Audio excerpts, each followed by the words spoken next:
Hello and welcome to the Behind the Punch podcast. My name is Bryson Olson. I'm here with Caden Houchin and Jake Sheehy. We don't have a usual guest today. We have ourselves. We're going to talk a little bit about UTBC media, us as broadcasters, and kind of just let you get to know us as the go-to boxing media team from now on. Guys, how y'all doing? Yeah, let's very go. Very excited to be here. Thank you guys for tuning in and listening to our story. What very a excited. good day. Sweet. Well, how do we want to get started? Let's call out our favorite boxers. Let's give out some shout outs right now, right off the bat, huh? Favorite people to work with? Our favorite people, man. Dude, I got to start off with the Castro brothers. So my least favorite. So let's start sending this to people so we can get some more views, man. Yeah. Castro's, Dylan, Sammy. Let's go off the list here. Isaiah. Oh, man. Are you just going to start listing every boxer Johnny, you work with? Let's go down the list. Start sending this to as many people as you can. Let's get as many views on this. Jason and Monica, we love you guys. They're not boxers. You can't name them. Yeah. Sorry.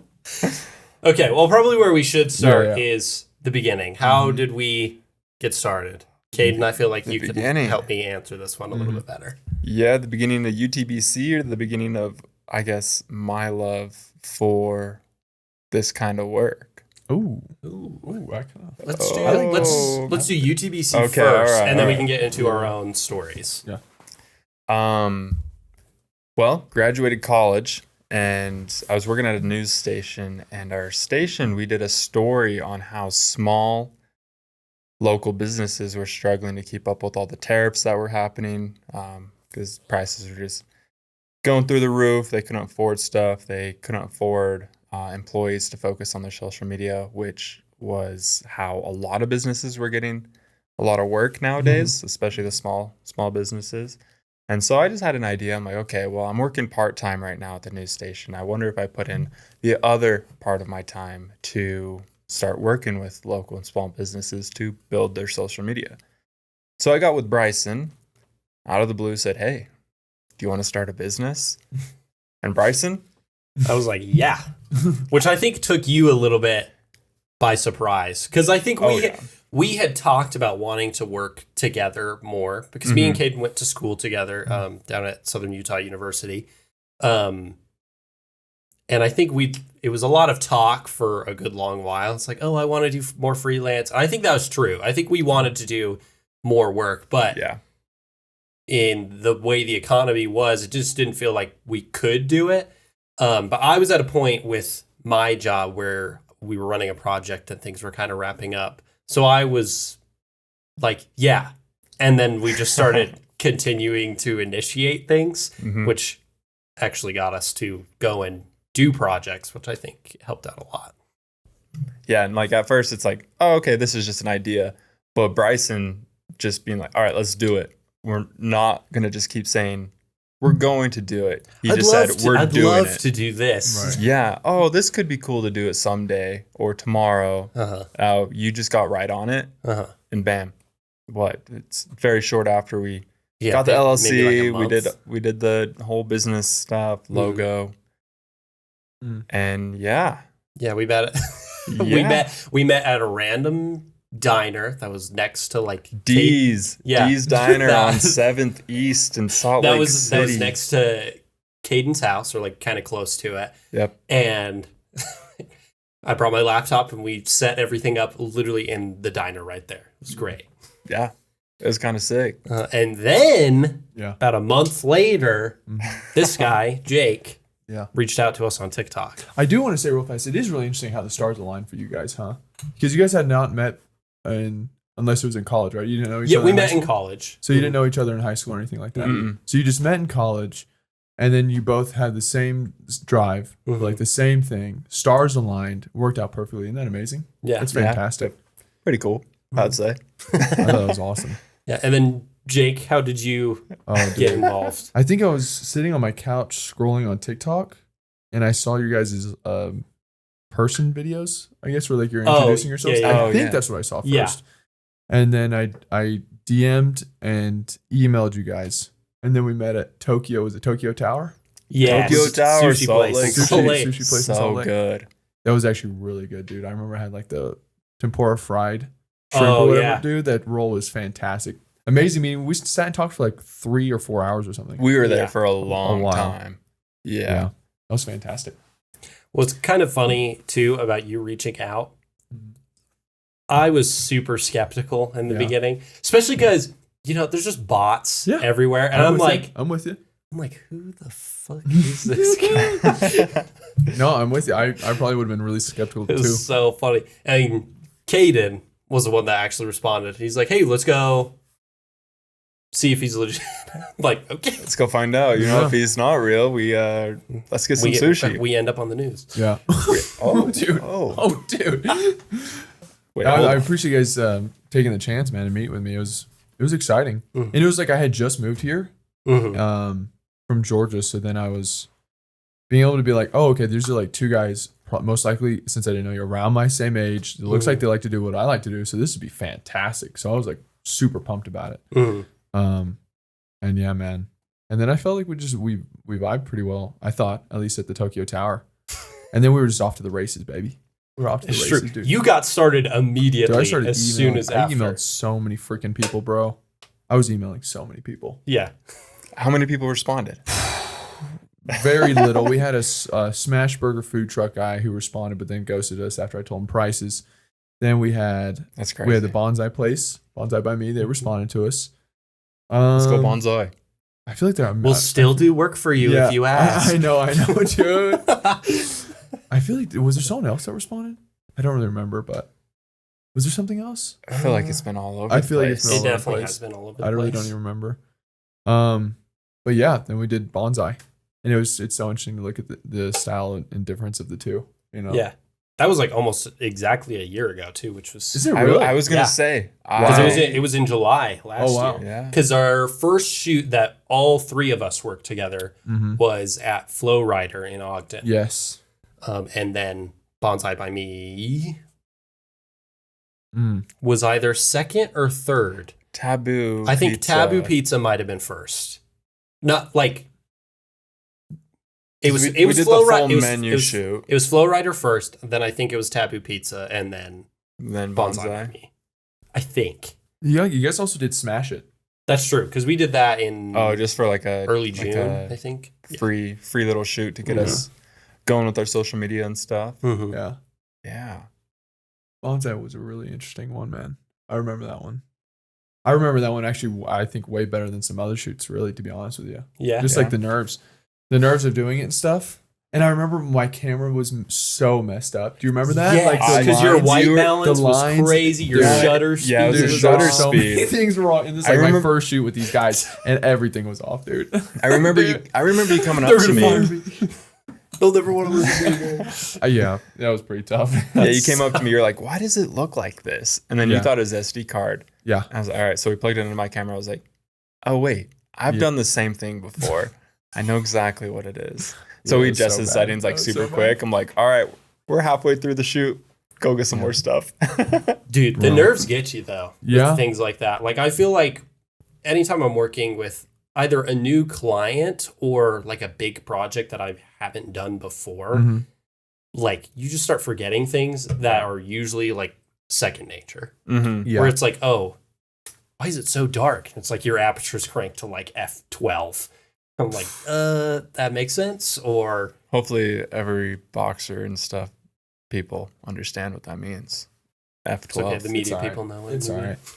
Dude, there's also that, like, it's not, I don't know if it's an intimidation factor or just like the fear factor, at least for me, when it was like, whether it's like with Jason and Monica or Bonsai by Me or whoever you're shooting with, like, the people who are paying are there and they're watching you. And it's like, it's time to perform, baby. And then I'm like, hey, dude.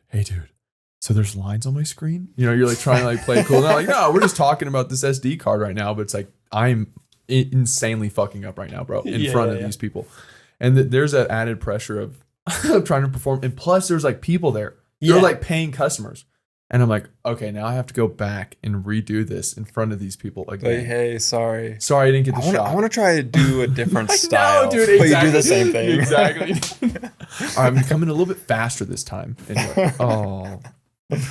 True. Or having to figure out how to direct people. It's just so different.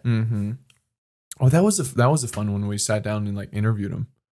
We did like a documentary with them, and that was kind of fun. That was a good learning curve of trying to figure out how to get people comfortable in front of the camera. You know, I think especially because your experience is mostly film. Yeah. So people are already ready to be in front of the camera. They want to be in front of the camera. That's their whole thing. Yeah. So I think that helped that me and Caden come from a news and broadcast background, specifically, like, usually with people that don't care to be on camera or have, like, they're fine being on camera, but they've never done it before, so they don't really know what to do. Right. So you have to, like, tell them, like, hey, this is okay. It's like, do this, be yourself, which, you know, the generic stereotypical stuff, but then actually explain, like, what that means. Yeah, man. I think I did a little bit of TV. I was in it for like a year, and it was so interesting how, like, the marketing people, like say if the zoo came, they would send the marketing guy and he'd be fine. But then like the B segment or the segment afterwards, or whatever, there'd be the guy from we had a hospital called Erlanger. You guys have Erlanger? Okay, Erlanger. It was like our big hospital. Erlanger. So you'd send that guy, and he'd be so tense, dude. He was not wanting to be there. You know what I'm saying? And you're like, he's like, so where are you putting the mic? Is this live? And he's just like sweating. And like the host of the show is always trying to be like, it's going to be okay. Just, you know, do your thing. But huge difference. And there was also a huge difference, in my opinion, on when it comes to like directing and producing. Yeah. Like on a film versus in the TV world as well. And I was like, oh, a completely different monster. And then when it's like three of us filming, who's doing what and trying to figure out those roles as well was also kind of not a challenge, but just another thing to take on. Really fun. Anyways, you had mentioned like getting people comfortable in front of the camera. That's something I feel like we've done I agree. Good, because everyone we've worked with has been like, oh, we've had other marketing people talk to us. We've worked with some other teams, and they hate being on camera. And it's like they do nothing to help them be on camera. Yeah. And it's like, come on, just say the line. Just say it. Yeah. And I'm like, ignore the camera. Yeah. I'm like, just focus on me, and that's going to make you already more comfortable. Because it's not like you're staring into this black void of a box. You're like, I don't know. And you're like, my whole future depends on this. Everyone's going to be judging me right now. Am I going to slip up? And it's all these extra things. I think you're 100% right. I completely agree with you. It seems like if you're just like a human with people, if you're like, hey, I've also messed up. I hate doing this. You guys know I hate doing this. Like, and you just kind of talk to them as a person. You kind of break the ice, make them laugh a couple times, give them as many tries as they want. But a lot of people are like rushing it. You know what I'm saying? Or they suck the air out of the room. Yeah. You know, it's a way more tense environment. I think they feel like corporate. It's like, that's a great way to describe it. And it's like, we try to go into it like, I think we're all very personable people. And so like, we're coming into it from more of like a friend or family type aspect where it's like, it's okay, dude. Mess up as many times as you can. Because who cares? Yeah. Like, at the end of the day, we'll cut it out and we'll make you look your best. And like, that's totally fine. Yeah. Or we'll make you look your worst. Or your worst if you treat us badly. My friend Aiden was telling me at a wedding last year that he was excited to hear like about our business and stuff going on. Just because he was like, I think it's great. Because you guys, you're videographers that are personable people. Like, you like talking to people. You're not like some others where it's like you are just there to hold a camera and you don't want to interact with them at all. It's like, I have met so many people like that. And I think the best people in this industry are personable people. There are some that I feel like are good technically, but if it's with clients, I feel like you have to be personable for sure. Absolutely. I completely agree. Sorry, I didn't mean to. Oh, no, I was agreeing as well. I would say, especially if you want to like continue in the industry, I think you have to be personable, not only so they have a good experience for the first time, but so that they become a repeat customer, you know? Like, if our relationship with Jason wasn't as tight, or if like, say we did the job well, but we weren't like that memorable, or like the fighters didn't come back to him and say, oh, dude, those guys were so nice. There's a huge possibility he could have gone with someone else, you know? So building that relationship, I think, is, especially in this kind of industry where you're like, I feel like a lot of it is based off relationships. How do these people 100%. Feel about you when you walk into the room?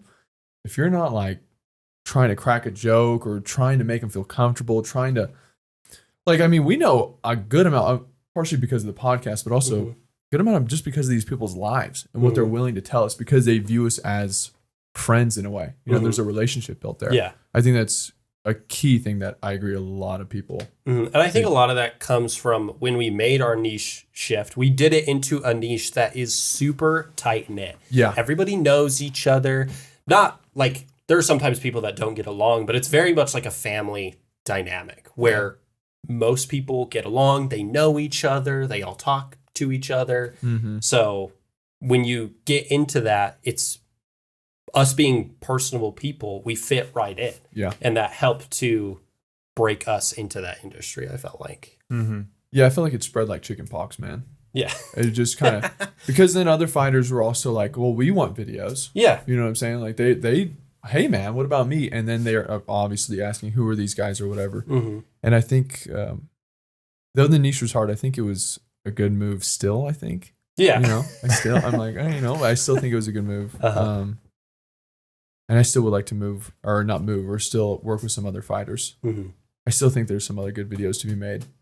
And plus, once you like get into a niche, I feel like you, especially if you really like jump into it, like I feel like we did, you can look at so many other holes that maybe other people just didn't think of that because they're not in this industry. But you're just like, man, you could do so many things with highlighting these coaches, or you could do certain things with a podcast, or you could do so many of these like. Because other people, they're just not thinking about it like that, or they're not in that industry. They're thinking of it the way that it used to be done. And it's like, if you are coming at it from a different perspective, you can be the one to pitch the new ideas and try new things. Because you have to be experimental sometimes. It's completely like, agree. You might not know it works until you're just like, fuck it, let's try it. Yeah, 100%. And I think a great example of that is when you guys make the videos where the songs where I was always like, I don't know if I like that song, right? I don't know if that's my style of song. The K-pop Demon Hunters. Like the K-pop Demon Hunters or the other one where I was like, for me, it didn't work with me. But those are some of the best like rated and viewed videos because they were completely different. And you said, fuck it, I'm going to try something new. I'm going to put my twist on it. Yeah. And I think that's a fantastic example of just kind of breaking the stereotype, the mold, because if we aren't, somebody definitely will. Somebody's going to come along and say, I really care about this too. I also know how to do this. Let me try. Yeah. And I think that was a clear example of how you guys put your own twist on things. Yeah. And as we've gotten to know more of the boxers, I feel like we're getting more and more into that mindset of like, let's just try whatever. Because like a lot of the boxers are not, like when you see a boxer in a movie or just in the fight, you're like, oh, they're this one way. Yeah. And it's like, but we talked to like Dylan finding out about his love for animals, or, you know, he might beat someone's ass to Taylor Swift. That immediately changes your perspective. Or that his sister died. Yeah. You know what I'm saying? Like, these people are so much more multifaceted than people give them credit to. Especially, I didn't give these people credit until I started working with them. I just thought, oh, they're like meatheads who like to get punched in the face. Yeah. You know what I'm saying? You're like, oh, I gotta be careful. They might hit me. Exactly. I gotta watch the way I talk around them. But like, no, man, these are really, really people with a lot of depth. Way more than we give them credit to. And I'm sorry I cut you off. No, you're fine. That was pretty much where I was going. So you're good. Smart. But what's crazy is like, okay, go in with this mindset, oh, they're just a bunch of meatheads, right? They just like to hit each other. The first people we worked with, the Castro brothers, amazing. Yeah. It went so good. I was like, these guys are hella chill. You know, like they're probably, we love you guys. You're probably like our biggest hype guys in this industry so far. Are. Yes. They are. Oh, man. Yeah, we always get the comments. Let's go UTBC. Let's go. I appreciate Fire it so much, edit. man. You guys make the cool stuff. Thanks. Yeah, it's 3 a.m., but that's guys. I think, I mean, how do you guys feel about like when someone says that kind of stuff? Do you guys still, like for me, when someone's like, let's go UTBC or the great edit guys, I'm always like, I want to retract back into my shell. I'm always like, okay, like thanks. Like, I go back and forth. Or you poke your chest out a little bit and you're like, fuck yeah, we did that. I go back and forth because I'm very much like, it's easy to have the imposter syndrome. Yep. Where you're like, Could have been better because we look at it knowing everything that went into it, and you're like, oh, I could have done that better. I could have done this better. Mm-hmm. And it's like, but what they're seeing is completely different. Right. And so I kind of go on both sides, where sometimes you're like, let's fucking go. That was great. Mm-hmm. And sometimes I'm like, am I really that good though? I don't think so. Yeah. I completely agree. Yeah, you can like post a video and you're like, I know I hated this edit, but you get a bunch of comments saying it's cool, and you're like, I feel like that especially happens when we're like posting on TikTok of all places. Yeah. Like Instagram, we can put something really high quality on there, and we're like, okay, I feel pretty good about this. But put the dumbest thing on TikTok, I'm like, I fucking hate this video. But you post it and it does numbers. And I'm like, okay. Yeah, what was the one thing we were like testing TikTok? We haven't gotten like more than 200 views on a video. Yeah. And we were working, I don't even know. It was at All Heart Gym. Yeah. And it was just like a 7-second clip. I think it was the back of your head. Yeah, like behind the scenes type stuff. Yeah. I remember that one. It was just like I had a video shoot. Most low effort. Yeah. Like nothing. Mm-hmm. And it did so much better. I was like, this is dumb. Yeah. I hate TikTok. You couldn't be proud of the good stuff that we made. I'd be fine with you complimenting that. I put hours into this work and I got 15 views. I know. Yeah. No. That's how it goes. It's a tough industry. Yeah. Speaking of, though, because we made that niche shift because we were business focused before. Mm-hmm. How was that niche shift for everybody? I loved it. I've got a big sports background. I grew up playing sports, played football, basketball, volleyball, lacrosse, played lacrosse in college. I worked with the athletics department in college, did photo and video for them. And then I got into broadcasting. I mean, I did news broadcasting, but I freelanced with sports. So fun. So then when we were finally like, all right, let's do sports, I was like all in. It was so easy for me to just say, yeah, let's do it. Yeah. You know, it was kind of a hard place as a business beforehand, before we started working with Jason and Monica with All Heart and doing the boxing stuff. It was like, no one's responding to our emails. It's a slow time of year. Nobody wants to work with us. And it's just so hard to keep that motivation going. So when they kept giving us a chance to come back, and then they referred us to another gym, which then kind of spiraled. And now we're here. We're do all the boxing stuff. So I really liked switching to the boxing niche. Jake, how about you? For me, it was definitely like a leap of faith, but almost it was 100% a leap of faith, believing that it was going to be better, right? Because I felt like when we were really business centric, we were fighting against other people who could outbid us, or people that they already have. If you already have a content creator, though I thought our sales pitch was actually really freaking bomb about how we can save money even if you have a content creator, they still have someone in office, or there's tons of other people that are making content, social media clips, ads, websites, that kind of stuff. And so it was a leap of faith to go, okay, we're gonna go down a different road. We're gonna do this thing. So going down it was a boost of adrenaline, somewhat excitement, a leap of faith. Then when we landed, I think there was definitely some pros and there's definitely some cons. Pros being that, once again, you build these relationships and you get to do something that you really love to do, and you can quickly become, at least in this market, in my opinion, you can really become the go-to voice or the go-to brand, right? The cons now are that you, like I mentioned earlier, you can identify so many potholes, but it's so tough to fill them. Yeah. Sometimes it's tougher than you would think to fill them. So, you always hear like niche or riches in the niches and stuff. And I think that is still true. I think it's way easier in bigger markets or when there's more money or other things involved. But I think it can have it's not, the grass isn't always greener. It can also be green in different ways, but it's not like, somebody's listening and they're battling, should we go do it? I would say don't go into boxing, we'll crush you. But go if you go somewhere else, just know there will also be challenges. There's also going to be things where you're like, okay, now I have to figure this thing out, or I have to pivot in another way. Don't think it's... You may have more specific competition. Yes, 100%. But overall, I think it's been great. I think it's been a wise move for us, and especially in longevity wise. Mm-hmm. Just how I think we're going to continue to grow. I think it'll be good. Yeah, I'm excited about it. Yeah, and I feel like with, like you said, longevity, like when we were just doing business stuff, it felt like we were taking huge breaks between everything. And even sometimes, like being in a niche, we are taking breaks, but it's more like breaks from filming. Sometimes it's like, well, we have to kind of wait for events, but we are prepping, we're planning, we know what we want to do in the future. And so that helps us keep the pace going. Yeah. And not just, oh, we're doing a bunch all at once and then we're going to wait a month. We're going to do a bunch all at once and then we're going to wait another month. And that just, as a business, it's a lot of ups and downs and it's not a lot of reward in return. Even with this, if we're slow, we know it's going to reward soon.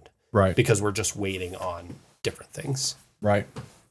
I mean, even if you said I'm going to go into the baseball niche, you still have off seasons. Yeah. Or you're still going to have slow time. So then you got to figure out what to do during those slow times. Or once again, but and this was a hard challenge for me, which I've talked about, was like, in my brain, I'm always like, I always have to be behind a camera or it doesn't qualify as work or it doesn't qualify as like making money, where it's like, it's, that just is not, that's not true. Like you said, you're planning, we got another huge event coming up. You need to think about, okay, how are we going to shoot it? We have to go get these commercials. We got to do these sponsors. We got to do these other things. And just because you're not behind a camera doesn't mean you're not working, like putting time in or care in. And I think that was a big struggle for me to try and put my head around, Yeah. That was tough.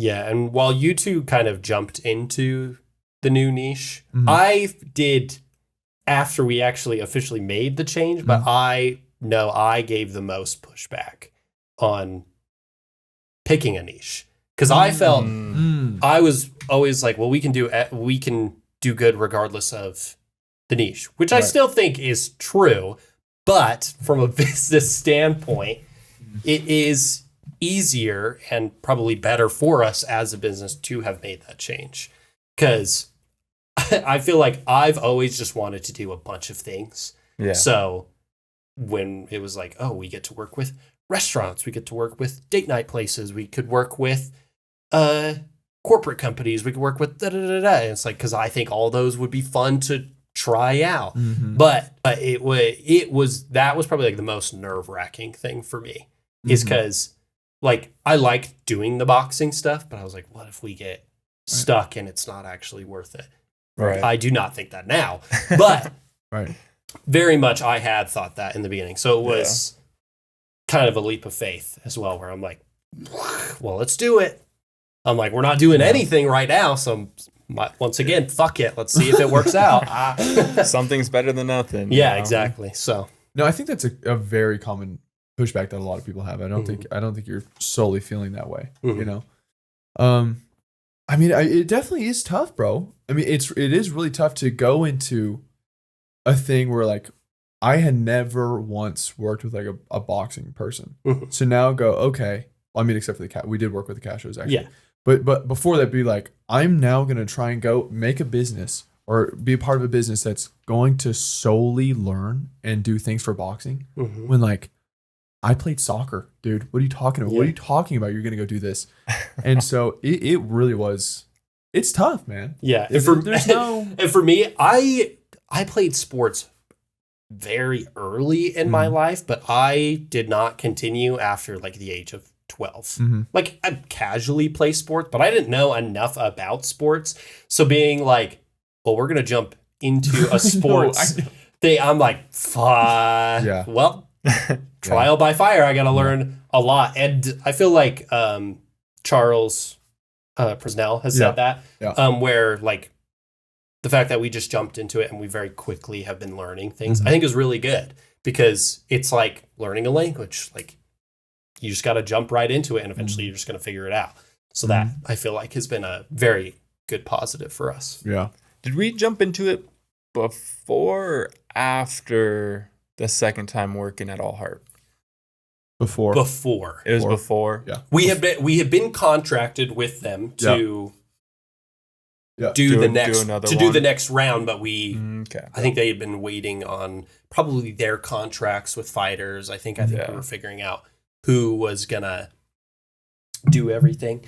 But I do think it was before where we're like, okay, they came back to us. Yeah, this is the only client that's come back to us. Yeah, it's been fantastic. And then we worked with Reyes, and then we was fun. Yeah. Worked at Fulmer's doing the Chuka event. Yeah, and that was interesting. We can, So I was gonna say a positive of going into the niche, in my opinion, I think you guys would agree, is if because I honestly really agree with doing working with a lawyer, restaurants, flow rider, Smash, a service business, a product based business, whatever. That seemed really awesome, and I completely agree. That would have been really fun. A positive on the niche side, however, is becoming a master of one. Having to learn the lingo for restaurants, and then for flow rider, and then learn the lingo and meet all the people for Smash It or a product based business. It would be a lot to take on. Whereas I feel like you do something really good in the niche one or two times, and you can really start to hit a stride where people start to notice you. Instead of if I go to a lawyer and be like, hey, we made content for Bonsai by Me. And they're like, okay, that's a date night bonsai place. What do you know about? How does that even transfer? How does that translate? How you can do anything for me as a lawyer? Then I now have to convince them where if I'm with a boxing place, I can go to Fulmer's and go, look what we did for All Heart and look at the numbers that we did. Then okay. Yeah. That translates better at least. Yeah. So I think that was a good positive of it. I'm trying to think of another now, or a negative now. Yeah. I would say maybe this doesn't necessarily pertain to the niche, but I think you guys, let's see how you feel about it. But one of the biggest challenges has been social media, which seems like it would be easy, right? It seems like someone who would just be like, oh, you already have a camera, right? Yeah. You guys make people comfortable being in front of it. Why don't you make social media?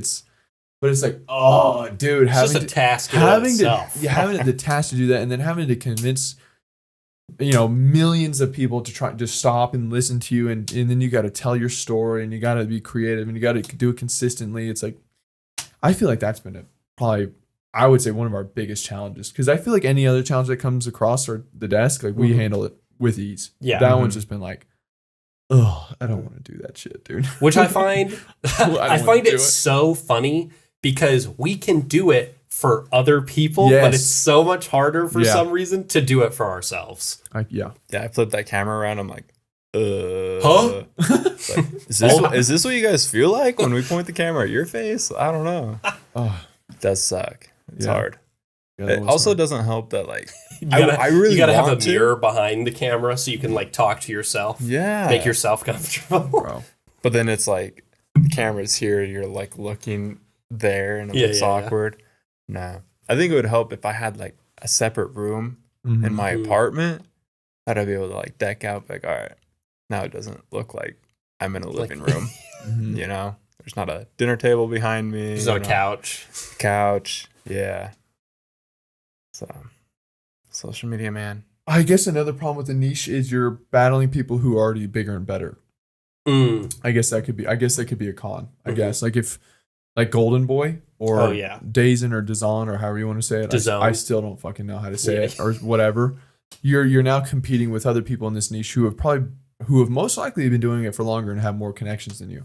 So now it's not, you're not convincing a lawyer to go with you, even though you're done the bonsai. You're convincing another boxer or gym you're convincing them to take the risk on you instead of the tried and true people or the tried and true people. Yeah. And I guess that could be a con, but I'm still happy we did it. Yeah. I'm just trying to think of a conversation, but I'm happy we did it. But now we got to spread outside of Utah. Yeah. That's going to be the next big challenge too. Trying to get all these other gyms, because they already have people like what you were just saying. Yeah. But I feel like Utah is not too difficult until you try to go into MMA, Muay Thai, or because it's just way more saturated here. Yeah. Let's go into it. I think, and I don't know, I want to know what you think, is the way we could do that is when there's fighters like Joshua Rivas, who comes from Arizona. He comes from a gym. He sells the most pay-per-views. Then hopefully the people that his coaches, the other gyms, other people that are looking at him, the other promoters that may want to have him on a card are watching our production style. You go, oh, okay, hold on. Who are these? It's not just a webcam in the corner of the. Sorry. Well, I mean, they would be able to watch it if we don't have internet issues. That's all right. Sorry. Yeah, but I think that's how you kind of start stepping into these other territories. I would think. Is that what you think? That would be my. I mean, a lot of people argue like the social media thing. Yeah. You know, but I think a more fluid or could be a more fluid way is to go that route, because then they actually get to see your product. They don't have to stop the scroll on social media, then click the link in your bio, then go sign up and create an account, and then go watch the fight. They're already kind of familiar with it. It's like when we talked with Zach Partridge a few episodes ago, where we talk about like sponsors, where it's like you could try to convince any run of the mill business to try and sponsor you, but it's going to be 100 times easier if they're already a fight fan. 100%. So it's like, if you're going to try to sell your service now to someone who's already seen your service, that's a way easier sell than cold, like, hey, we saw yours. Yeah. Shit, we want to do it better. I know. And it's always a really fun thing to go try and pitch to somebody, and what you're pretty much saying to them without saying it is, your product sucks. Yeah. Which is like, I know you paid for this, and I know you had some kind of pride about it because it's yours, but it's bad. Yeah. Right. And that's always a really fun thing. It's like when you find some like website of somebody and it looks like it was made in like the 90s, and you're like, it's 2026. What's happening? What's going on here? I don't know. Yeah. Yeah. That's always a really fun one, man. I think, I noticed your social media was a little lacking. What? I know. It is? I know. I guess it's a kind of, do you think that's across the board tough for this business? The style business? Not just boxing, like media boxing stuff, but like even like friends who are making other kinds of content? I would assume so. Like kind of being hey, unless someone's already aware of like, that's it. Like, oh, my stuff's not performing as much as it should be. Right. But if you go to someone who it's like, oh, it's all right, but it could be better, they don't know that. And so that makes it way harder for them. Because then it is that conversation. It's like, your stuff kind of sucks. And dude, people get, I do the exact same, so I'm not calling any names. Yeah. But people get like protective, bro. Oh, I agree. They're like, hey, that's pretty bad. And you're like, no, it's fucking not, dude. Like, I put time into this. And you're like, I'm not trying to hurt your feelings, but you're clearly in denial. Like, that's bad. And they're all, I'm doubling down on how good it is now. And you're all right, well, okay, let's go try something else. I do like that as we've gone on as a business too. That is such a good benefit for us because we all get to give feedback to each other. And I think that makes it easier for you as a person to take feedback. Yeah. Because usually, like you said, you've been working hours, days on an edit. And then if you sent it like cold to a client and they're like, oh, this sucks. Yeah. What is going on here? Oh. Like, then you feel really bad. Yeah. And like, as a team, like it still can feel pretty bad to sometimes for people to be like, I don't think you should be doing that. I don't think that should work. I think you need to change it. But then like sometimes walking away and coming back, you're like, it needs this. And then the next time you get feedback, you're like, okay, let me think about it. And then it's the most painful thing. Working hours on a video, you finally get done with it. You're like, this is good. Yeah. You know, I'm proud of this. Yeah. Send it to the team. You guys are like, this. I'm like, oh no. Like, you mean I have to go spend more hours on this? I was ready to wipe my hands clean and be done. I know. I do think the nice thing though about us being so niche down is we have developed a style and we know what we're doing for the most part. And so those critiques, they used to be a lot bigger. True. And now it's like the little details where it's mostly because we notice them. It's very, very like minor things. Just you're catching. Yeah. I'm sorry. I do that shit all the time. No. Bro, I will literally watch a video, come up with notes, put it away, go do something, rewatch it and be like, I got more notes. Put it away, come back and be like, wow, I can't believe I didn't catch this note. Yeah. And then even have more. And I can just keep going about this has got to be better. This got to be better. And I can keep finding stuff. So for real, thank you for being patient. It's okay. Being patient on that. Yeah, get a couple notes from Jake. Like, all right, go and fix it. Send it. They get some more. And it's something completely different. I'm like, dude, I'm sorry, like, bro. Why didn't you tell me that the first time? Like, I thought I was gonna be done. Sorry, dude. That's sometimes what drives me crazy. Is like, I'm like, I wish I knew that the first time because it was present in the first. I know. But it's not your fault because I feel like we all do that for sure. Because then you may.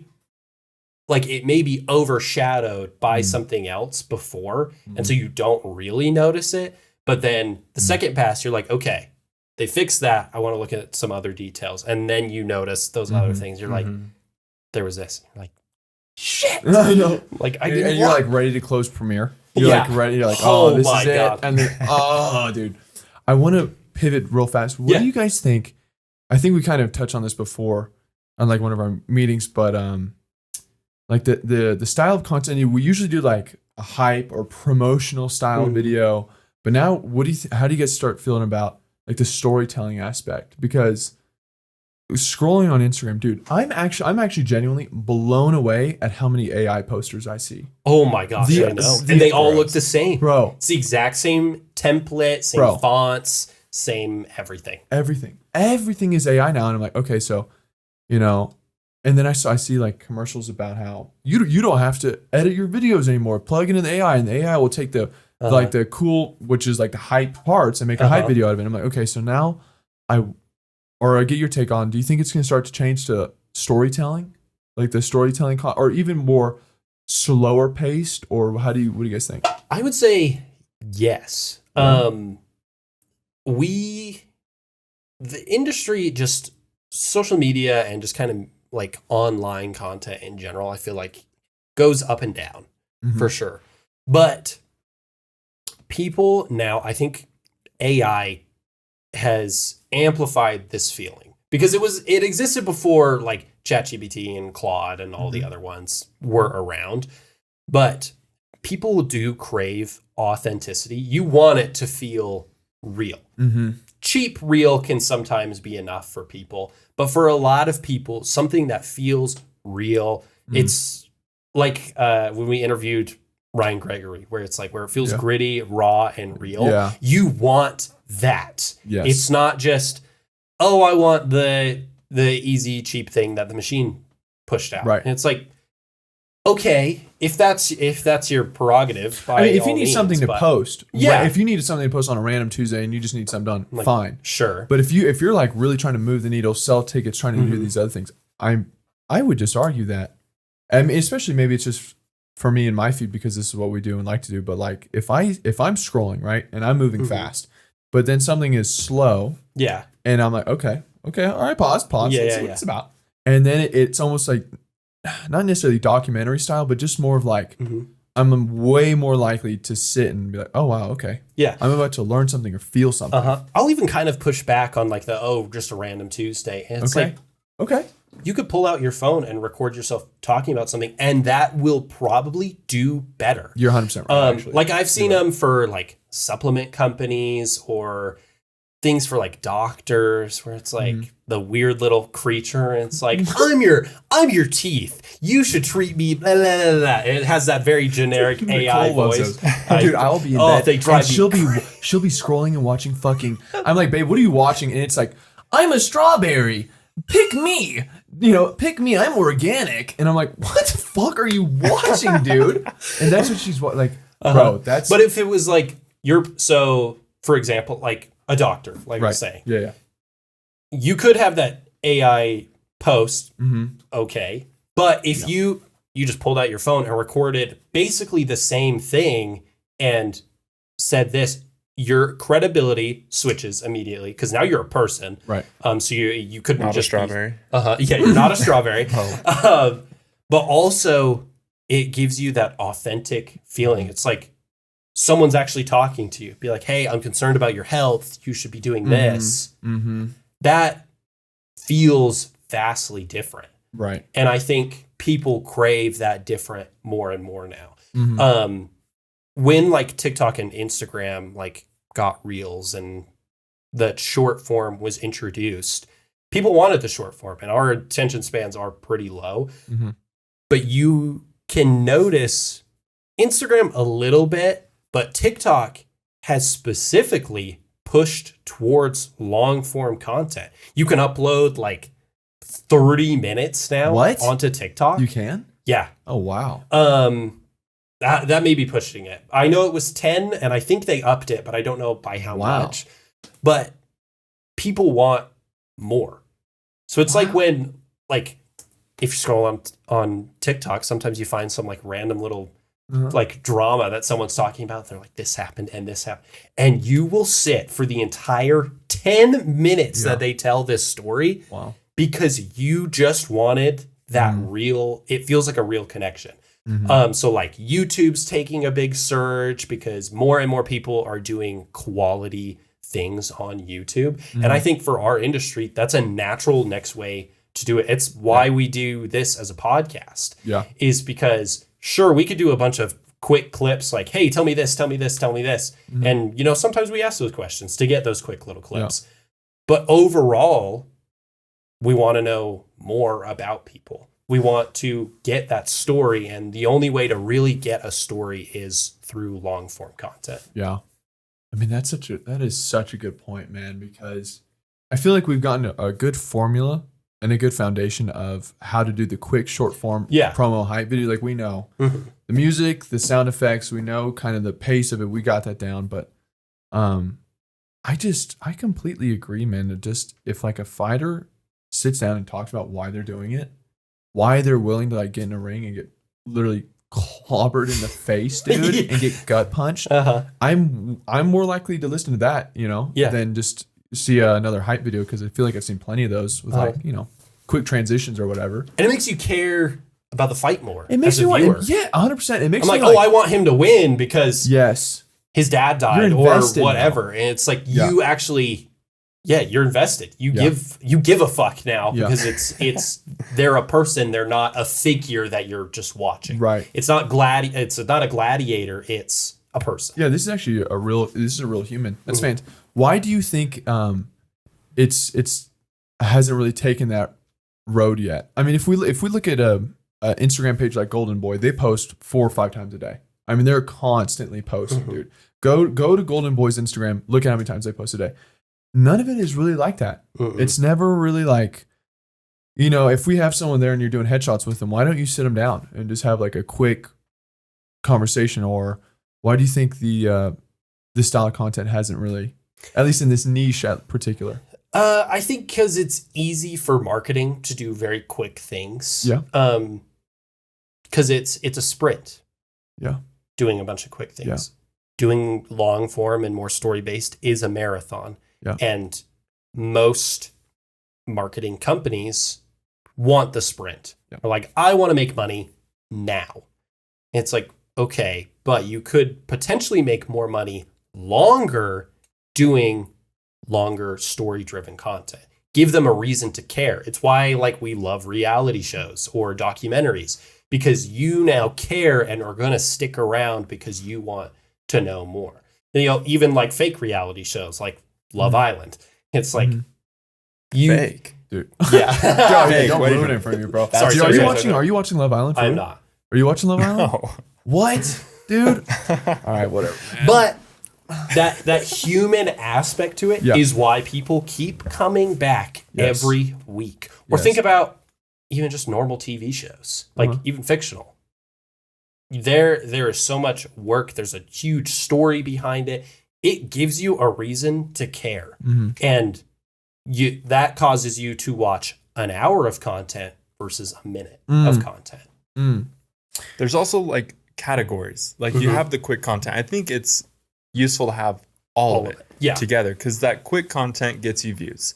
That quick content's going to bring people possibly to your page. Then you can have the storytelling aspect if they want to hang around your page long enough. You have to keep them interested, because you're going to get bored just seeing a bunch of quick hype videos over and over. We're guilty. Check out the UTBC media page. Anyway, they're going to get bored just seeing the same hype video over and over. You're going to get the same style. So then once you get that storytelling, that's going to keep people in. And then you can't just have storytelling. You have to have something to show like why you're the expert in this field. So it's like a bunch of different things you have to do to grow your social media. I completely agree. I think there is a huge shift going on right now with the long form storytelling. I think there's a whole thing where people are realizing my attention span is so slow. Or so small. Yeah. They want to fix it now. So I feel like a lot of these people are purposely watching the videos all the way through. They're purposely staying through a whole storytelling type, video. So I think it all comes down to value for a viewer, for an audience member. When I was doing radio, we had them, he called them like the buckets. I don't remember what, like the... I remember what you're talking about. You got to fill the buckets. It's like, if you're going to do a show, you have to fill the buckets with at least one of these. And it's like entertainment. That's like hype videos. It's like informational, teaching someone something. So educational, inspirational. So you're giving more of like that story aspect. For like a boxer, it's like, okay, well, they've been going through these hardships. So now you really want to root for them. There were a couple others, but it's things like that. It's providing some kind of value to your listener, to your viewer, to your audience that just makes you care. And hype videos can make you care, but they're only one aspect of it. If you can hit multiple of those buckets, you build a better connection that causes people to stick around. They want to know you. You basically kind of want them to have a parasocial connection with you, where they see enough of you. They're like, I feel like I know this person. I want to know. I will follow them everywhere. Yeah. I mean, I just to add to the conversation, I think maybe a portion of the problem is because a lot of the fighters that maybe I shouldn't say a lot of fighters we've encountered, but it seems to be a common thread amongst fighters. Talking to the camera and becoming vulnerable is tough. Is tough too. I mean, it's easy. They can go and hit the speed bag, the heavy bag. They can do mitts. They can do that stuff, no problem. And they can give you that entertaining video. But or even educational, I bet they could do educational problem. They'll show you how to throw a right hook or whatever, super easy, no problem. But when it comes to, man, like my sister died. I was in jail. I was homeless. Like reliving that, giving that, and it's not only talking to the camera, but you're hoping that someone doesn't, the judgment aspect of it, Yeah. And I think we're trying to sell them on that. I think we're kind of trying to break the stereotypical idea of strength. Yes. Like there are a lot of movies and stuff that talk about it, but it's okay to be vulnerable. And in fact, that makes you very strong. I mean, like all of them do that. Yeah. And you have to take a huge amount of bravery and willpower in order to allow yourself to be vulnerable like that. It's like, that doesn't make you less of a, like for boxers specifically, like it doesn't make you less of a boxer to share, like, I have gone through a lot of hard things. I have mental struggles or, I have a family member that died. Like that's a big thing and it drives you and it's okay to share that. And I think that is pushback. Okay. It's okay to share it if you want to do this long term. Yeah. If you're in it for a little bit and this is a workout, I in personal opinion, maybe push back on me, I would say keep that shit to yourself. Just do the hype videos. But if you're like a Sammy Flores where he says, I want to win, I want to I'm going to the top, then all right, bro. Then let's unbox. Let's talk about your trauma. Yeah, let's go into Pandora's box here. I mean, like one of my favorite boxing movies is Southpaw. I mean, his freaking wife dies. His child hates him, dude. Yeah. And then you're now rooting for him. Like, you have to see the struggle to really be like, really invested in this thing, right? And I think that's a big leap. I think it's tough. I mean, it's even tough for me talking in front of the camera, but then to like go into like past trauma it could be, or like things you're currently struggling with, that's tough. I mean, we've seen things like All Access where they do it, but that's more of like vlog, in my opinion. All Access is very like what are they doing? What is the weigh-ins like? They're kind of sitting around eating food, talking. Maybe they'll question them a little bit. Caleb Plant, I will say, did a fantastic job kind of going into. He's a boxer. I was talking about how his mom died, and I believe one of his daughters died. I believe. Fact checking on, but it was like, oh wow, I felt way more. But I even remember his name now because of it, right? But that is something in this industry that I don't think we see a lot of. But I think we're gonna start doing. I think we may have pushback when it comes to like promoters who may not fully see it or may not fully get it. I think the most will. But I think we may see some pushback there where they're like, no, man, I want to like the hype videos. I want to see him hitting stuff. Yeah. Like, well, long term, I think you hit a max on how much that brings in. Yeah, I agree. So I think it, pros and cons again. You started off with you have some pushback on that idea. You think if people are like only doing this for a short workout, that you think they should just keep things to themselves. Well, what? Explain that a little further. Okay. I think I kind of got the wrong idea on that one. I think I could definitely be projecting a little bit. Okay. Like if I was in their shoes, and if I'm just a fighter who maybe wants to do like maybe my pro debut, and I'm gonna do a couple, but like this isn't my life. You know what I'm saying? Like this isn't. Like I have other things. Maybe I want to go do something else with my life, but I really like fighting, and I have anger or whatever, and I want to get it out.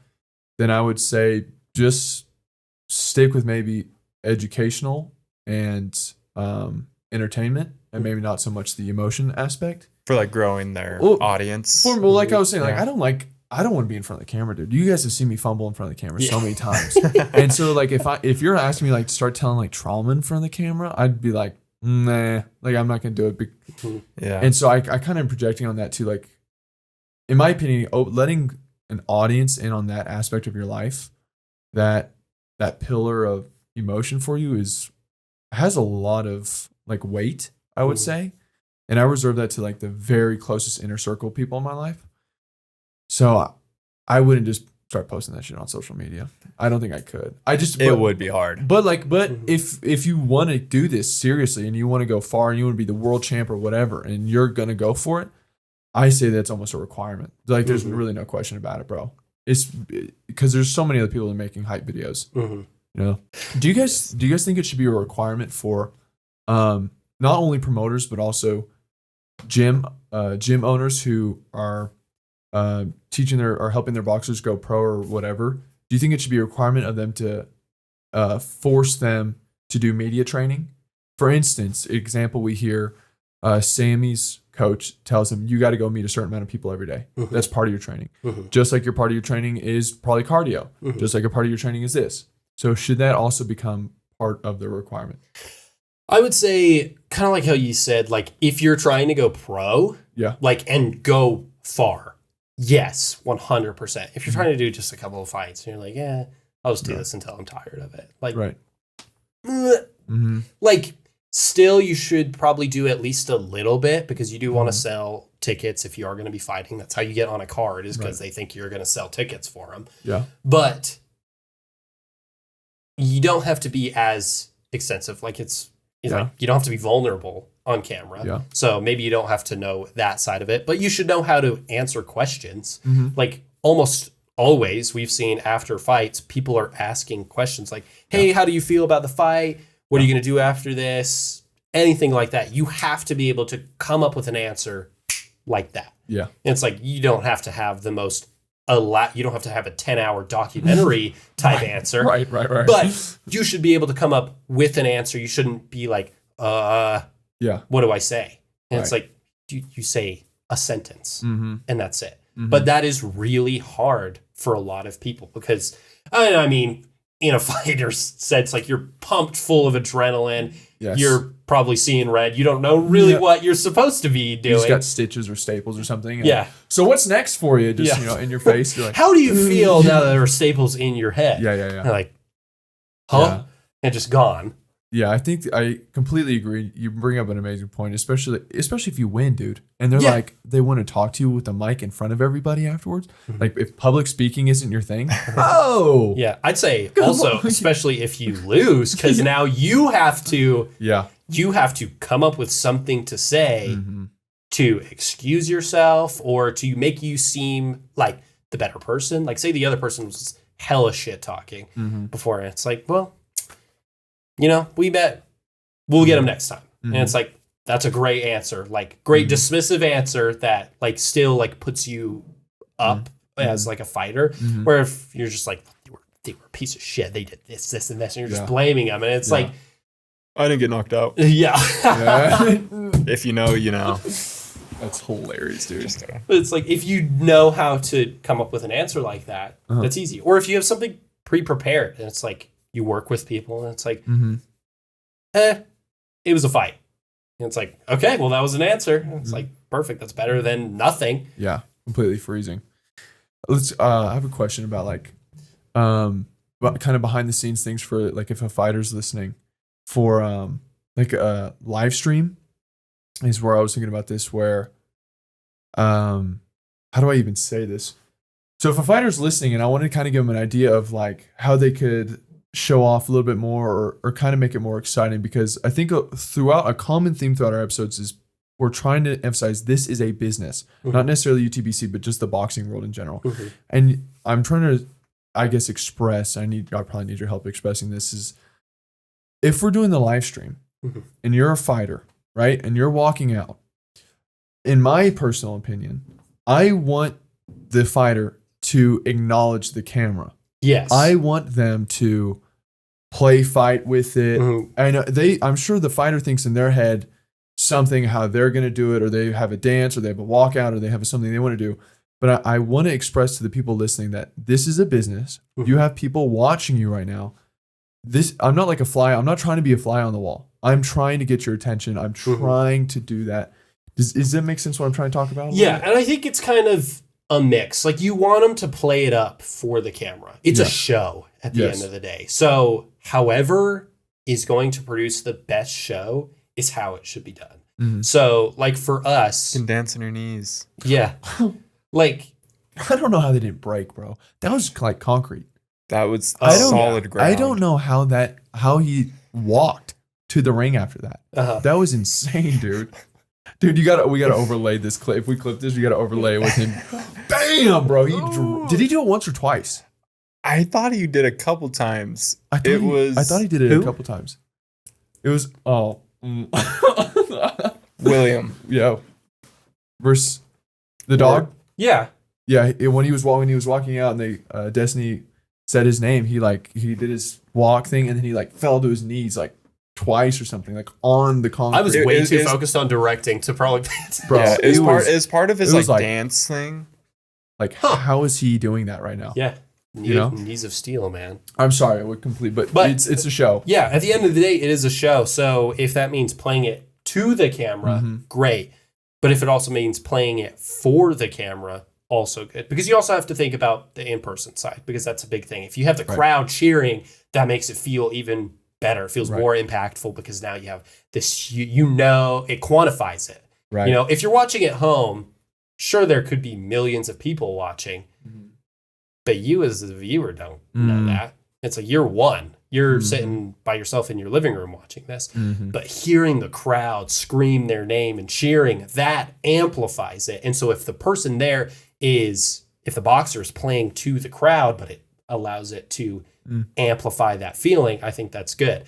Like, in the movie Real Steel, when the kid is like dancing when they come up, that's a show. It's like, he's not necessarily playing it to the camera, but he's making a scene. He's making a show for the audience. And that, I think, is something boxers usually have to know. Yeah. Is making a show. Like, I know some commissions don't love like it to be super showboaty. And it's that's a great point. It's like, but at the end of the day, you should put on a show, because while sure, it's already, the show's happening, so maybe tickets are kind of like at a peak of where they're going to go. For the next show, people are now going to be like, oh, what's he going to do when he walks out this time? Right. Like, it's like when Dylan said, where he's like, I could do any song, really. And it's like, that's a showman. Yes. And it's like, he understands it. He could come out to Eminem. He could come out to Taylor Swift.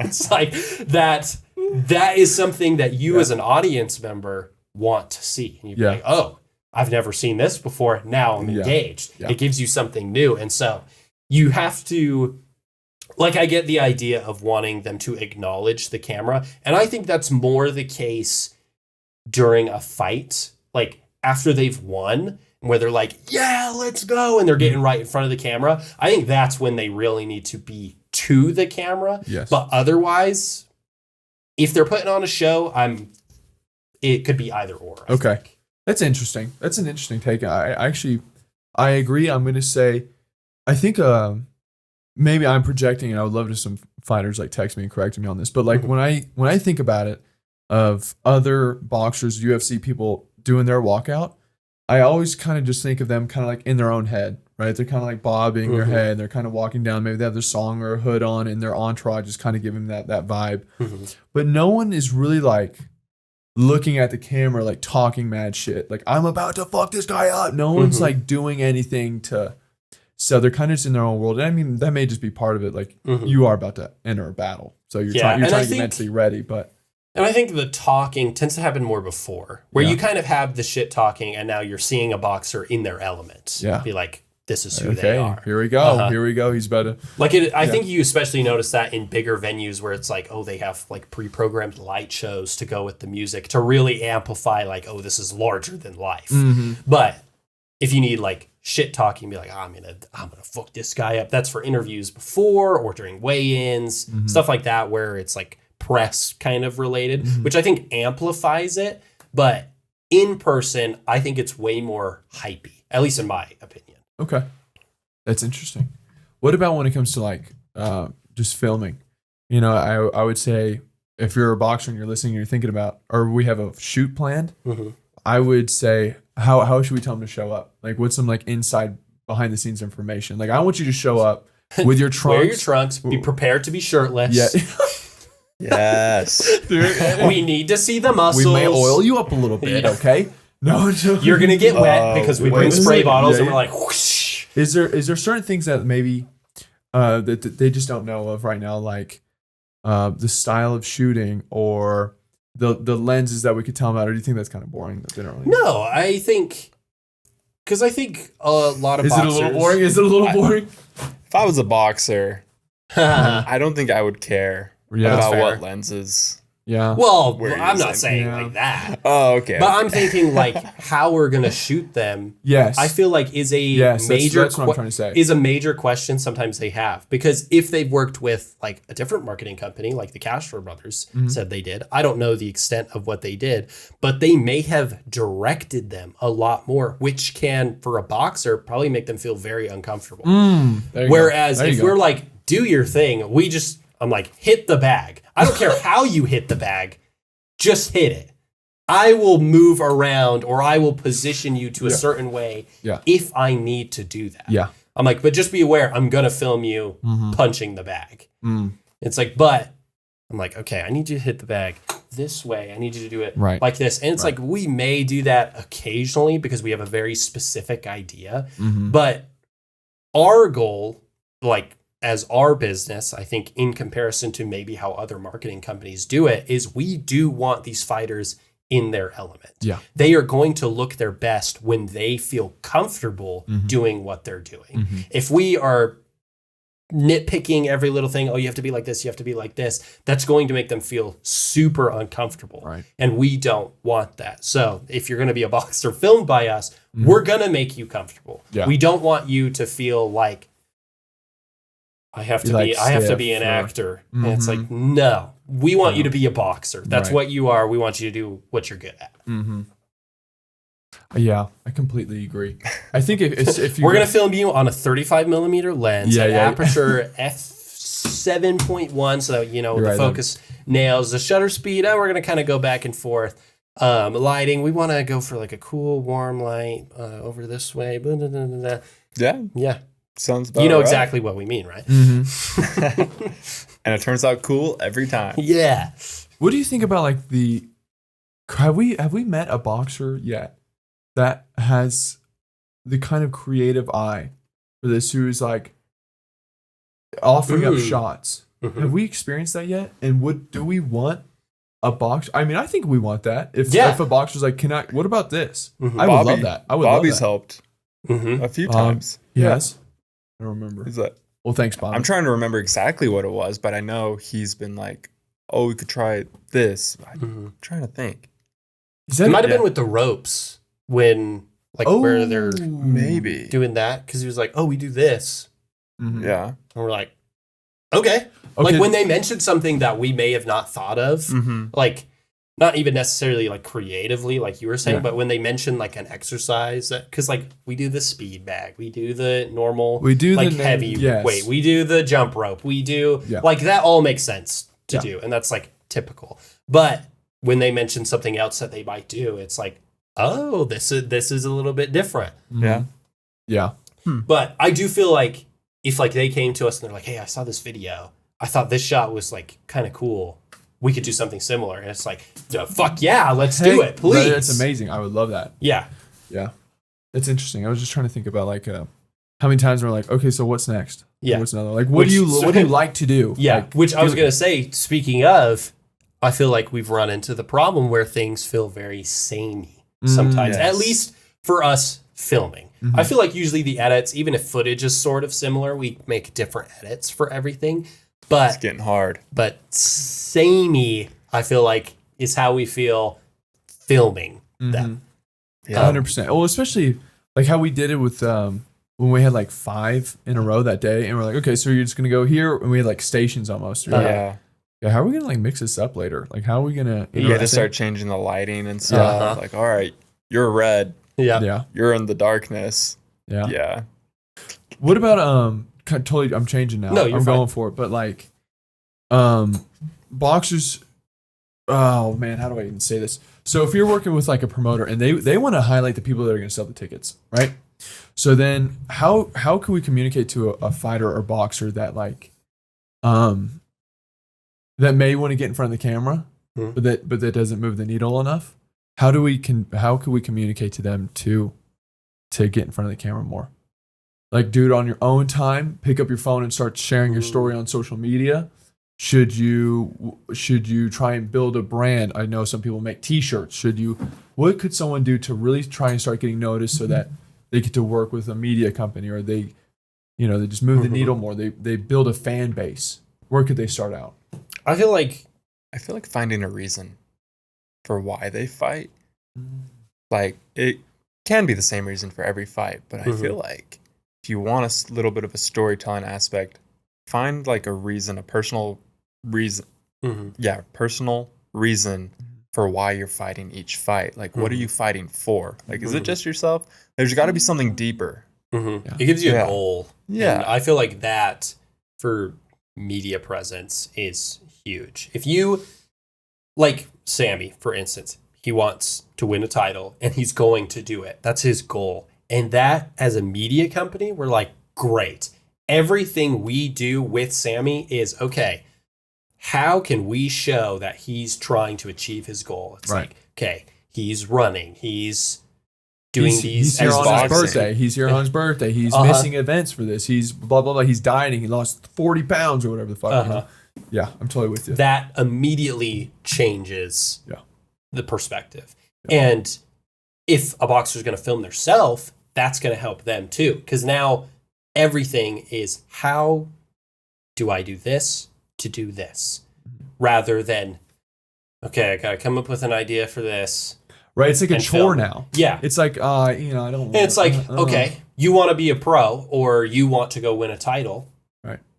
Film yourself getting there, every piece by piece. And it's like, okay, what do you do every day? Do you go for a run? Awesome. Set your phone up on the curb and run the block. That's a clip for you. Now go post it. There you go. That is the easiest thing you can do. Add a caption, like, it could be like a day 1 of trying to become this, or I did this to do this. And it's like, that's super simple, but now people are getting insights into your story, and that's going to start moving the needle. Yeah. And I think that will get you noticed from a promoter or a media company to be like, hey, we saw that you're doing this. Let's amplify it even more to help you.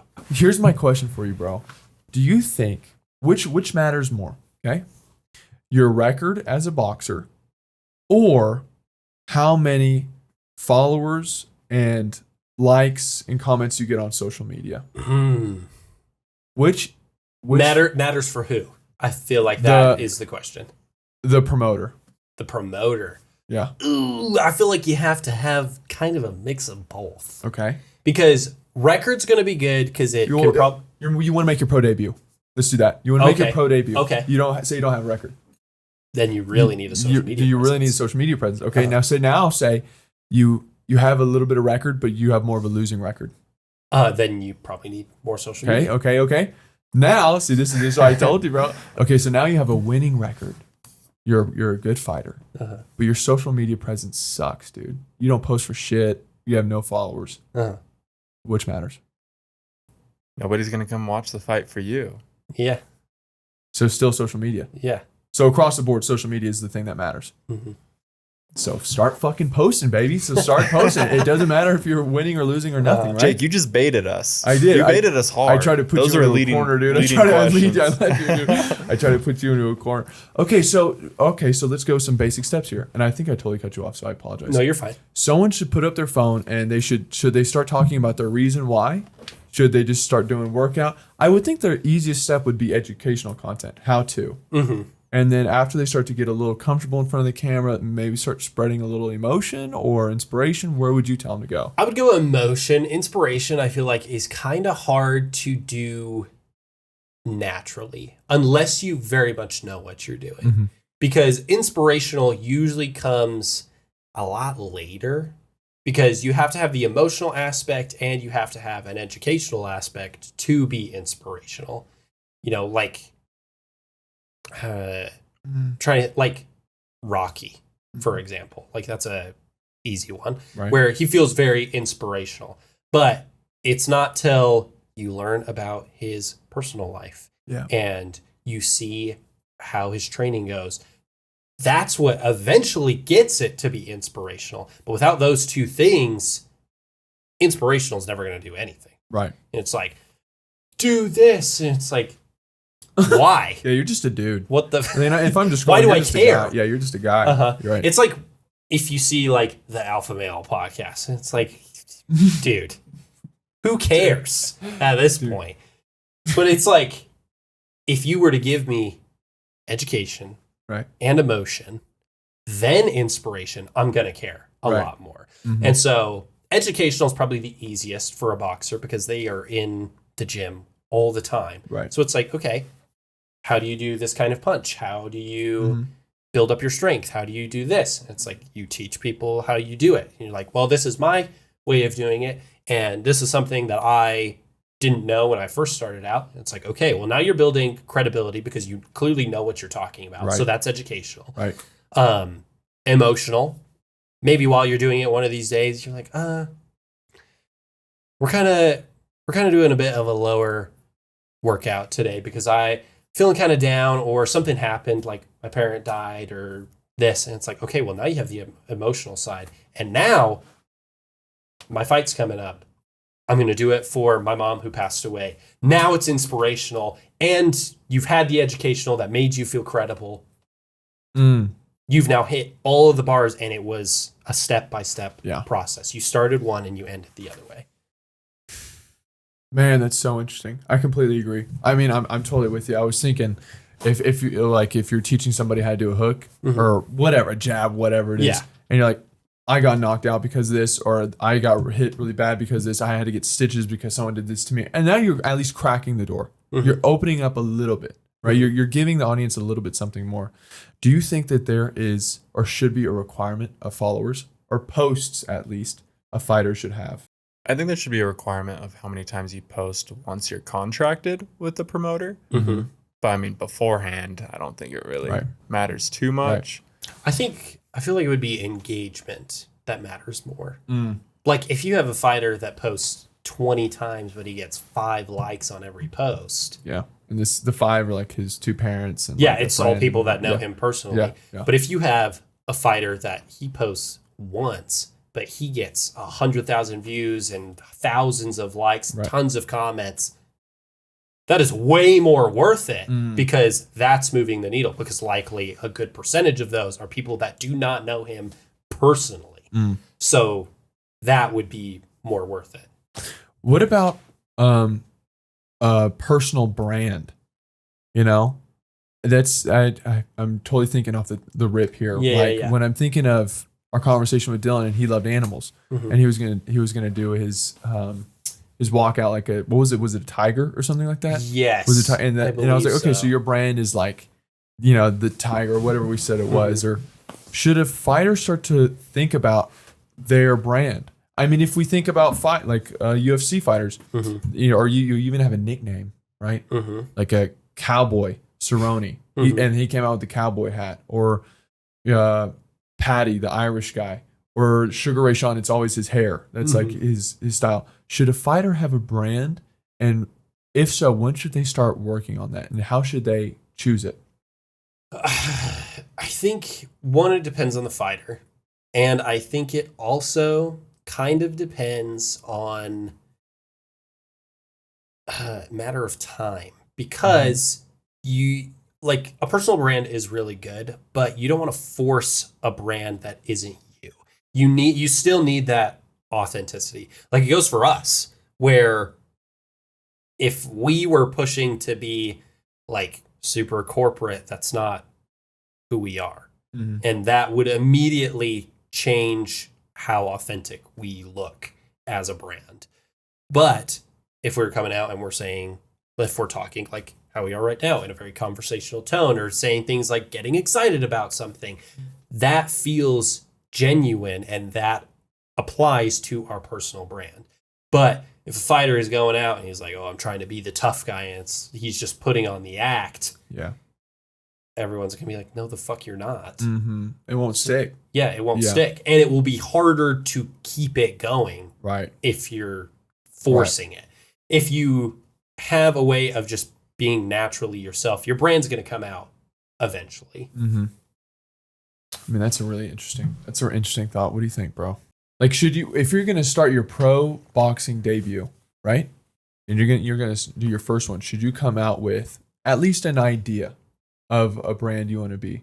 You want to be seen as the jokester, the tough guy? Do you want to be seen as the hometown hero? Do you want to be something crazy? You're the cowboy guy, and you come out with a lasso and a whole thing, and you're building the whole brand here. Or should you wait till maybe you win a couple times? You know what I'm saying? Should you, or is that not even really a thing? Kane, thoughts? I don't think you should immediately choose a persona you're trying to pursue. But I'm not sure when a good time to start doing that would be. I don't know. You see it all the time with like the UFC events. Yeah. I don't know.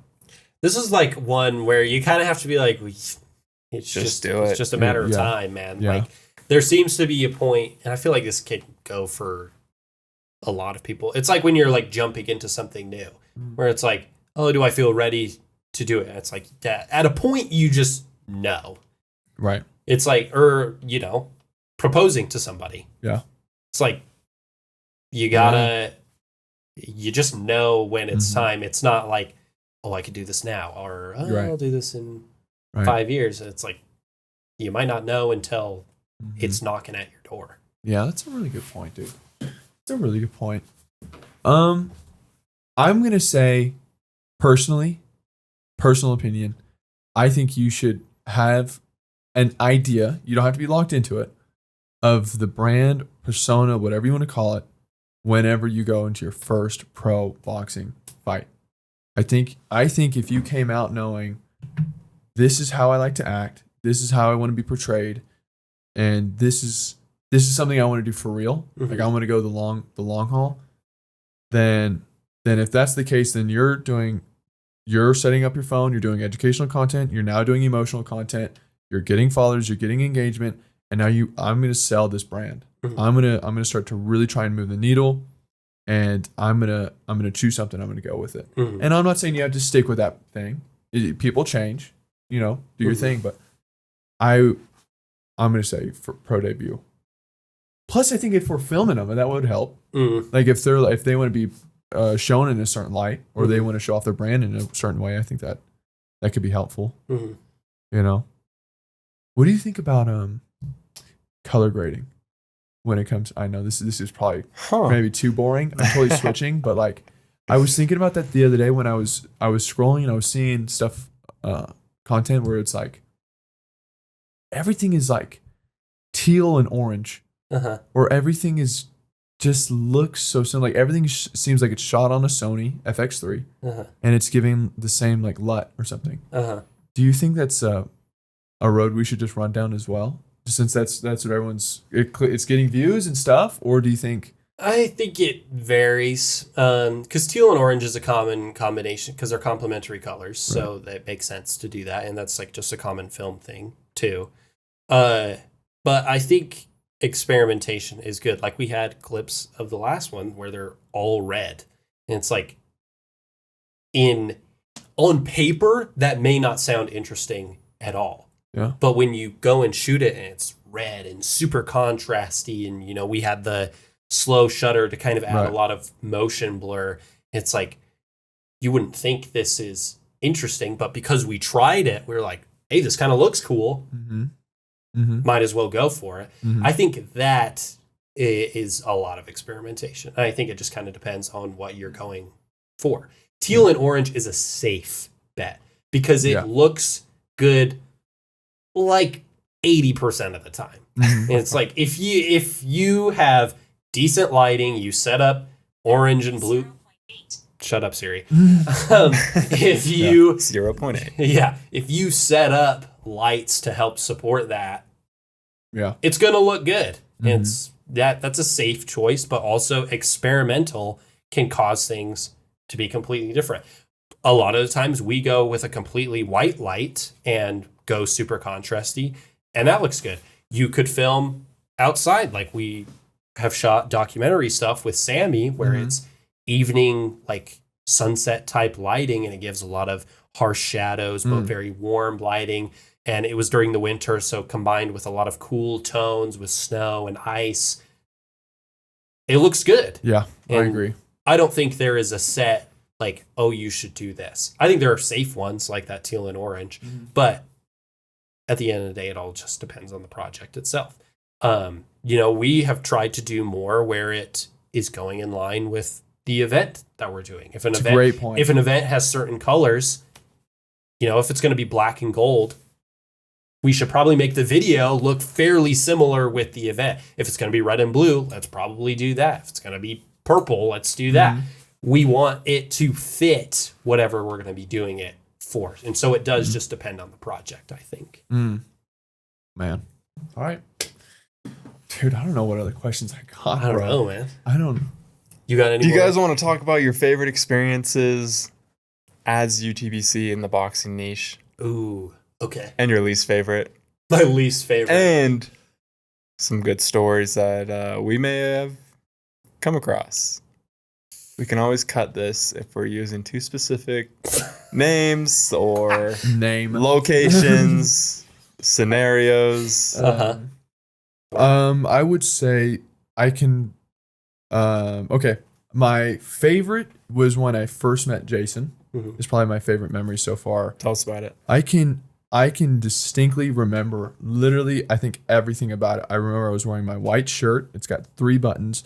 I was wearing my brownish colored jeans, and I remember like the day before. This was before we fully went to the boxing niche, and I remember like the day or two before.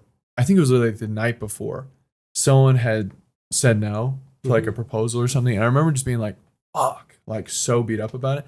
I remember pulling into the parking lot of All Heart and sitting in my car and being like, "Okay, like I'm just gonna relax. Like, who knows if this is gonna work out? You know, just kind of like if it doesn't work out, you can't get so worked up about it not working out type thing. Like trying to just not out of body, but just realize what's going on. And then talking to him was fantastic, and you know, clearly it's gone amazing. And I think that was probably my favorite. My least favorite is whenever we were going to film with the Castro brothers the first time. My parents flew in. And I remember I was telling them, like, So we're about to film with these boxers, and my parents flew in. I'm sitting with my parents and me and Nicole in the car, and they're like, "Okay, so what are you gonna do?" And I show them. Have you guys seen the movie Sicario? Mm-mm. Okay, there's this song in Sicario where it's like these hard trumpets, and I think it was like my first ever edit. I think I may have shown you guys. Was it The Beast? Is that the name of the track? Yes, that's The right. Beast. Oh. Yes. Yeah. And I remember doing it, and then I had thought of that song, and I had like we planned it out that long shot and everything, and I was like, dude, I'm so excited, and it didn't work out like at all, like completely switched it, and I remember just being like so heartbroken about it. That sucked because I remember sending sending the video to my parents and being like, here it is. And both of them were like, no. Like both of my parents were like super nice, but they were like, nah, that's not good. And then I sent like the next version, and they're like, yeah, I'd go with that. That one's better. And I remember just being like, oh fuck, this sucks, dude. This sucks. But yeah, those are my favorite and least favorite. That's so funny. My favorite, it's not like a specific experience, it's kind of like a collection of has been just how friendly everybody, like everyone we've worked with, it like feels like we're like part of a family. Now, every time we see people that we've already worked with, they're like, oh, hey, how's it going? They like dap you up or they give you a hug. And I'm like, this is fucking awesome. Mm-hmm. To like, we've been in this such a short amount of time, but already it's like they like us and they want more. And like, it's like, when you meet someone new and like they remember your name, right? You're like, yeah, me, right? Mm-hmm. It's like, it's a very good feeling. Like sometimes like, and I don't know if I've ever experienced this with our clients yet, but just doing work in general, like you don't want to. Sometimes you're like, fuck, I have to go do this thing for this person. It's like, ugh. Right. Okay. Mm-hmm. But I never feel that way doing any of this stuff with any of them. It's like, oh, I get to go shoot this person. I'm so excited. Mm-hmm. They're going to be great. This is going to be so fun. Mm-hmm. That I think is like the best experience as like creatives that we can have, is that we get to meet people that are excited to do stuff with us. They're kind, they're friendly, like very understanding in certain circumstances, which I think is great. They're good at giving feedback. I think that's like the best part, right? Is that we just get to have the best experience with these people. Least favorite, I think, is like of a similar thing, is when things like don't go how you expect it to, whether it's an edit that didn't play out how you wanted, or we had issues with the live stream that we did. And that was super disappointing. And, we try to account for the things that could go wrong. But at the end of the day, sometimes you can't account for everything. And that can suck quite a lot. But I think it's good learning for us. And usually there's still a positive. Well, it sucks to have to do that. Sometimes you just kind of have to live with it. Yeah. Coming back from a little camera break, we had to change some batteries. So now we're just getting back into the flow of things. My favorite experience with the boxing niche has probably been the experience that we've been able to have. We've been able to see new things, meet new people. Like we're meeting in underground places, which was kind of neat. Like that was kind of like an exciting feeling. It's kind of weird. Like, what are we doing here? Like we're just supposed to be taking pictures and video. I don't know, man. But it's been really cool being able to meet everything. Going to the Delta Center. Oh yeah, true. That was fun. Sorry, Jake, you missed out on that one. Okay. That was okay. You felt cool. Yeah, I felt very cool. Because you go to like this suite and not just like generic like Delta Center seats. Yeah, it wasn't the nosebleed seats, It was like an actual suite. Pretty cool. Catered food. Yeah, catering. You have all these like major like business people coming in and out. You're like, yeah. Why the fuck am I here? Yeah. We just sat in the corner the whole time. Yeah. And we're editing. I don't think we watched the game like at all. No. maybe a little bit of the fourth quarter. The Jazz ended up losing that game, but yeah, we got free hats. That was cool. True. That's pretty cool. Yeah, but that was super random. Yeah. Never thought I'd be doing that, taking pictures of boxers. Now your least favorite. My least favorite was probably putting in like a ton of work for the Chuka event and then having it not go through. We had everything set up, test runs ready to go through, and so that was a real bummer that we weren't able to, do the thing we've been working for this whole time. Right. So those are my favorite and least favorite experiences. We're running out of things to say. Did you say yours already? Yeah. You did? Yeah. Hopefully the camera's on. Least is like just being disappointed when things don't go that was right. how we want them. Right. Like our last live stream. What are your thoughts and feelings? Okay. When you're doing the live stream, you got the headset on. They're pretty good at noise canceling. Not the best, but decent. You hear Bryson in your ear. You know some things are the iffy. Devil behind you. You're like, do this, Jake, do it. You know some things are iffy. You hear it just barely. You don't know what's going on. You're holding the camera. You have to do your job. Like, what are your thoughts going through your mind when you know? Are you talking about when it's like our past one or just in general? Just in general. In general? Yeah. Honestly, honestly, dude, I've only really done our one live stream. I know from like when we did TV, everything was like, please run like promotional credits or whatever at the end. Like, please put the billboard at front. Like, please do that.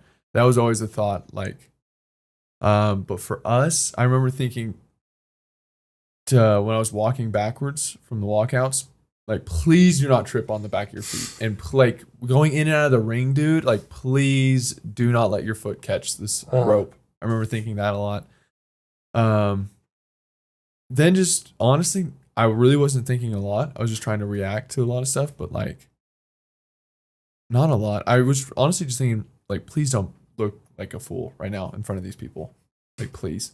Because you're up on the ring. Bro, everyone can see every you. Single time I went in that ring, it hit my earphone or whatever, like the headphones off. And I was like, okay, dude, next time I get in, I'm not going to let it do that. And I'm going to be all cool, calm, and collected.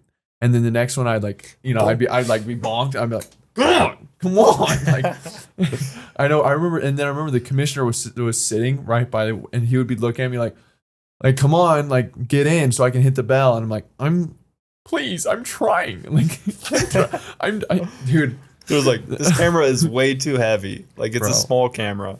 You have so much equipment on it. I know. It's a little heavy. You got to get that through without anything falling off. We got to have, next time our rehearsals is just going to be getting in and out of the ring. Bro, I felt like how to do it super smooth.